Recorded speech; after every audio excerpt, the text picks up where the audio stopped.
Muito boa noite a todos. Dizer também que é uma grande alegria estar aqui nesta noite e no contexto tão significativo que é revisitar um dos grandes textos da inteligência cristã, como dizia o Dr. Juan Ambrósio, e sem dúvida um dos textos que marca a história da Igreja contemporânea e que, se tem 50 anos de idade, não deixa de ser um texto inspirador, um texto que não está apenas nas nossas costas, mas está diante de nós, porque é verdadeiramente um texto precursor. E eu diria precursor, antes de tudo, porque coloca o tema da cultura na agenda eclesial. E coloca-o, a meu ver, do modo certo. Porque nós pensamos muitas vezes na cultura como quem pensa num museu, ou como quem pensa na gestão de um património cultural. E a Igreja, de facto, as comunidades cristãs, em tantos países, inclusive no nosso, têm essa tarefa social de serem também guardiãs da memória de uma beleza construída ao longo dos séculos e que muitas vezes é o aspecto mais forte até da própria identidade dos povos e das culturas, e a Igreja é guardiã disso. Mas quando a Gaudium et Spes coloca a cultura na agenda, não coloca apenas, digamos, de um ponto de vista estático, como se a cultura fosse apenas um conjunto de artefactos, de objetos artísticos, de património cultural, material e imaterial, que a Igreja tem. A cultura não é fundamentalmente uma coisa que se tem. A cultura, antes de tudo, é uma coisa que se é. E nesse sentido, a Gaudium et Spes é verdadeiramente um texto precursor. A Simone Weil, que também é uma das filósofas e místicas que marca o século XX, ela dizia que mais importante do que acreditarmos em Deus, do que o esforço para acreditar em Deus, o nosso esforço deve ser compreender que Deus acredita em nós. E numa entrevista de televisão ao nosso homem de cultura, Eduardo Lourenço, a entrevistadora perguntava-lhe se ele acreditava em Deus. Silêncio. Ele fez um silêncio e depois deu esta resposta desconcertante. Mais importante que saber se eu acredito em Deus é perguntar-me o que é que Deus pensa de mim. E, de facto, muitas vezes se acusa a religião, e se acusa o cristianismo e o catolicismo em particular, de não se interessar pela pessoa humana, não se interessar pelo homem. Interessa-se sobretudo por Deus, pela sua alma, pela dimensão espiritual, pelo sobrenatural, pelo invisível, por aquilo que não é da ordem do presente e da história. Ora, a Gaudium et Spes faz precisamente um desmentido oficial deste preconceito mais ou menos difuso, para dizer o contrário, que o cristianismo é especialista em humanidade, é especialista na pessoa humana e que o homem é o caminho da Igreja e que é na descoberta do homem, da sua vocação, do seu ser, que nós descobrimos o próprio Deus, porque o Verbo se fez carne e porque o Verbo é a chave para o enigma, para o mistério do próprio homem.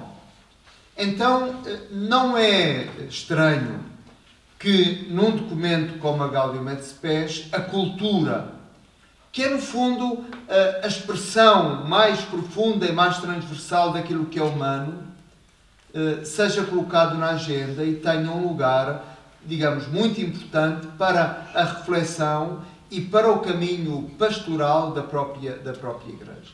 Eu diria que o gesto da Gaudium et Spes é muito colocar a cultura como um novo território da missão da Igreja, da construção da experiência cristã, que passa verdadeiramente a acontecer não apenas no espaço do culto, mas também no espaço do mundo, no espaço da cultura, no espaço da relação do homem consigo mesmo. A Gaudium et Spes ousa dar uma definição de cultura. Nós sabemos que há milhares de definições de cultura e que é impossível esgotar a cultura numa definição. Porque a cultura, ao mesmo tempo, é tão rica, abarca tantas dimensões da própria vida, explica tanta pessoa humana, que é difícil, de facto, defini-la. Mas a forma, em traços largos, como a Gaudium et Spes se aproxima de uma definição de cultura, parece-me também muito importante. Diz que a cultura é tão natural ao homem que a sua natureza não tem nenhum aspecto que não se manifeste na sua cultura. Isto é, tudo o que é humano tem uma expressão cultural. Não há nada que não seja humano que não tenha, de alguma forma, uma implicação cultural. Mas também podemos dizer o contrário, como faz a Gaudium et Spes.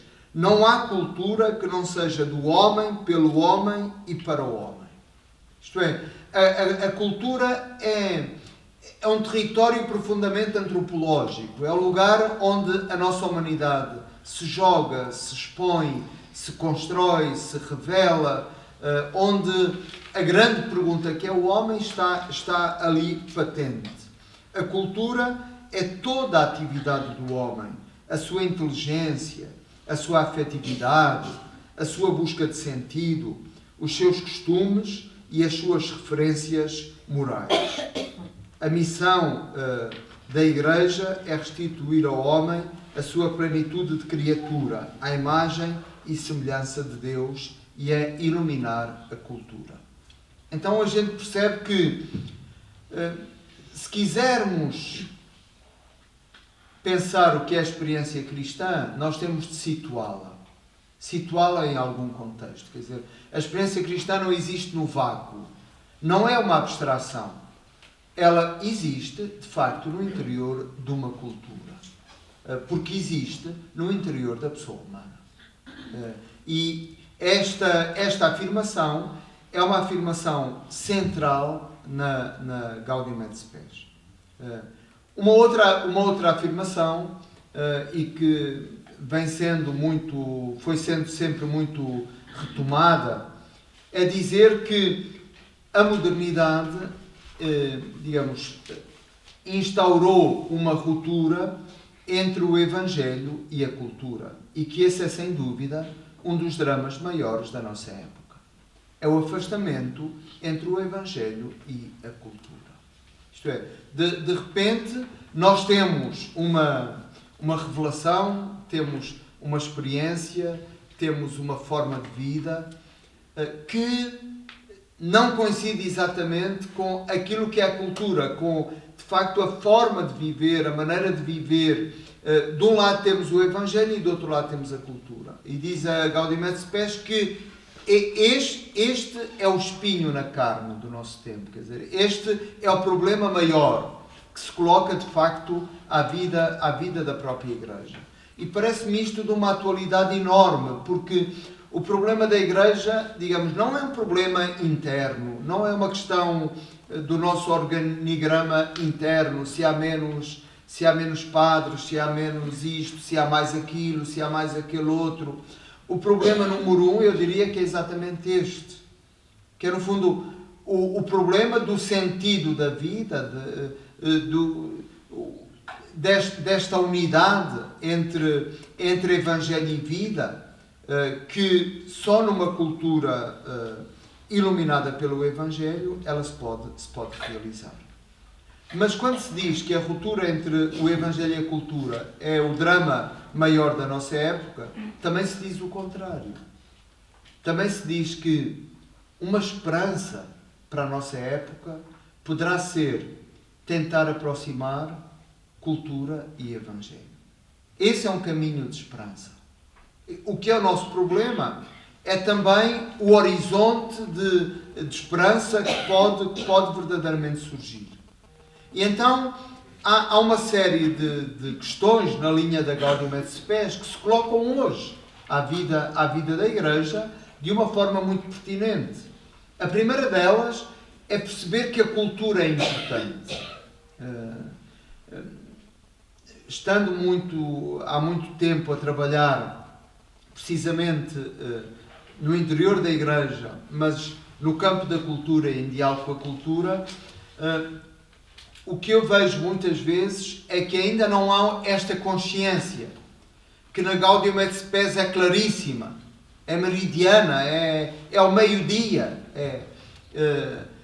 que a cultura é de facto um campo fundamental pela sua importância, pelo seu significado. Ainda se divide entre alta cultura e baixa cultura, ainda se fala da cultura apenas como alguma coisa dirigido às elites, ainda se fala da cultura como uma questão que interessa aos artistas, e não se fala da cultura a partir de uma definição ampla, abrangente, antes de prioritariamente humana, como faz a Gaudium et Spes.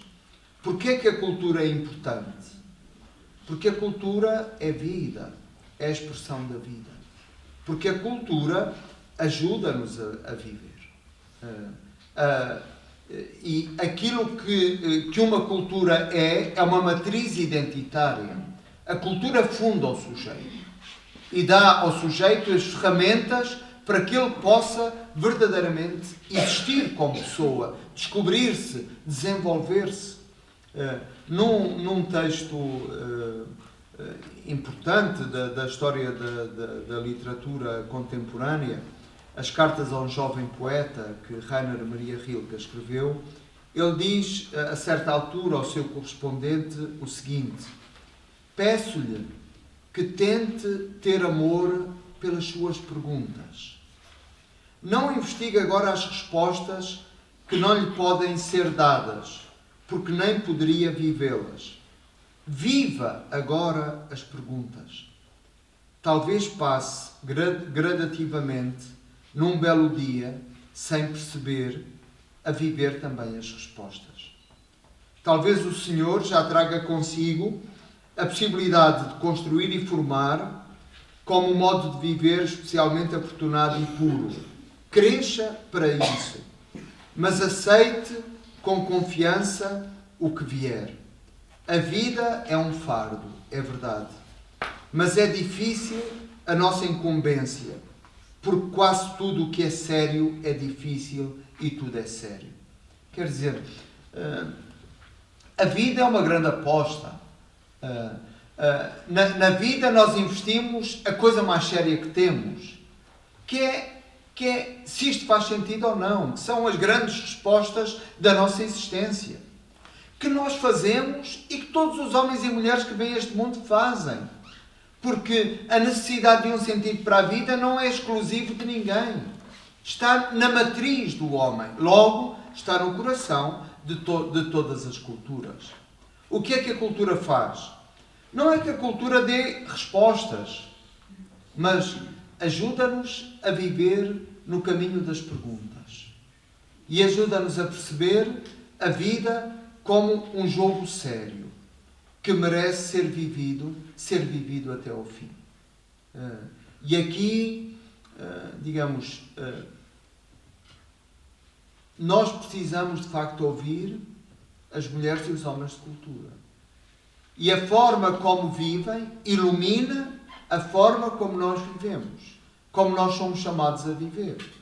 Um exercício, por exemplo, que faço é aquilo que um grande coreógrafo, uma grande coreógrafa diz sobre a dança. Aquilo que um grande poeta, uma grande poeta diz sobre a poesia. Aquilo que um grande pintor diz sobre a pintura. Aquilo que um músico diz sobre a música. Eu trocar música, dança, poesia, trocar pela palavra oração ou pela palavra espiritualidade. E perguntar-me se eu me relaciono com essas dimensões da vida religiosa com a mesma seriedade, com com a mesma intensidade com que essas mulheres e homens procuram viver aquilo que é o seu destino, aquilo que entendem que é a forma da sua própria existência. Nesse sentido, penso que de facto nós precisamos aqui também de aprender. E no diálogo com o mundo da cultura, aquilo que a Gaudium et Spes nos recomenda é de facto entrar num processo de encontro, de valorização. A Gaudium et Spes define a cultura e valoriza a cultura.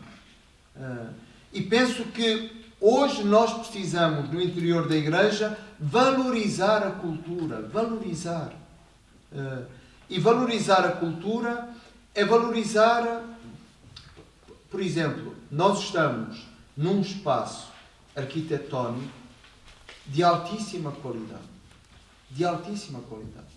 É das obras mais importantes que se fizeram no século XX português. Esta igreja, este complexo,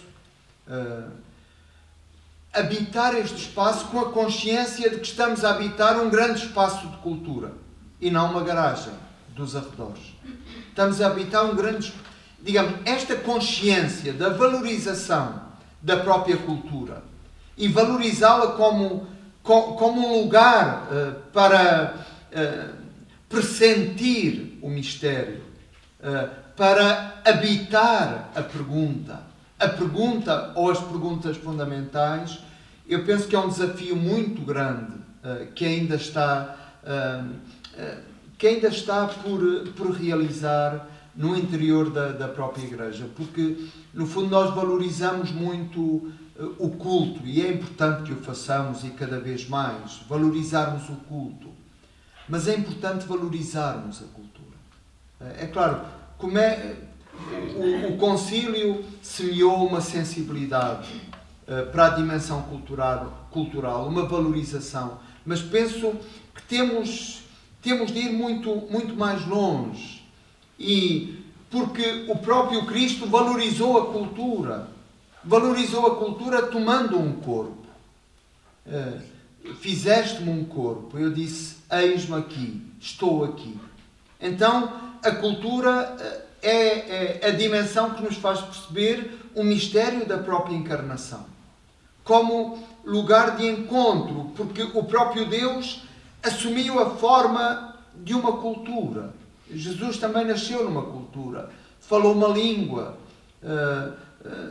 tinha os seus gestos, aprendeu canções, aprendeu caminhos, aprendeu uma arte, e essa foi a forma como a sua vida se construiu. E nesse sentido tem de haver de facto uma grande valorização da cultura.